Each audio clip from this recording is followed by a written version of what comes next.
20 কোটি বা 15 কোটি সামথিং এত বড় একটা বাজেটের মুভি স্টার্টিং সিনেপ্লেক্সে আসলো। ঈদের আনন্দ, দর্শকদের উচ্ছ্বাস আর সেই সঙ্গে বহুল প্রতীক্ষিত সিনেমা প্রিন্স, সবকিছু ঠিকঠাক চলছিল, কিন্তু হঠাৎ করেই তৈরি হলো এক অদ্ভুত রহস্য। দেশের সবচেয়ে জনপ্রিয় মাল্টিপ্লেক্সে নেই এই সিনেমার কোনো শো। কেন এমন হলো, আসুন জেনে নিই পুরো ঘটনা। সাকিব ভাইয়ের সিনেমা মানে প্রিন্সটা নাই, তো এটা ডিসিপি বা কোনো টেকনিক্যাল কারণে মনে এখন আসতে পারে। প্রিন্স দেশের বেশিরভাগ সিঙ্গেল স্ক্রিনে মুক্তি পেয়ে দাপট দেখাচ্ছে, কিন্তু চমকপ্রদ বিষয় হলো ঈদের প্রথম দিন দেশের কোনো শাখাতেই স্টার সিনেপ্লেক্সে সিনেমাটি প্রদর্শিত হয়নি। এ নিয়ে মুহূর্তেই ছড়িয়ে পড়ে নানা গুঞ্জন।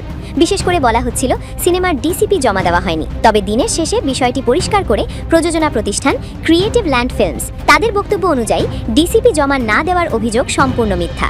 বরং তারা জানায় 3 বার ডিসিপি জমা দেওয়ার পরও তা স্টার সিনেপ্লেক্সের সার্ভারের সঙ্গে সঠিকভাবে ম্যাচ করছে না। তারা আরও অনুরোধ করেছে ভুল তথ্য ছড়িয়ে বিভ্রান্ত না হতে। মজার ব্যাপার হলো একই ডিসিপি দেশের অন্যান্য সিনেপ্লেক্সে ঠিকভাবেই চলছে, কিন্তু শুধু স্টার সিনেপ্লেক্সেই এই সমস্যা দেখা দিয়েছে।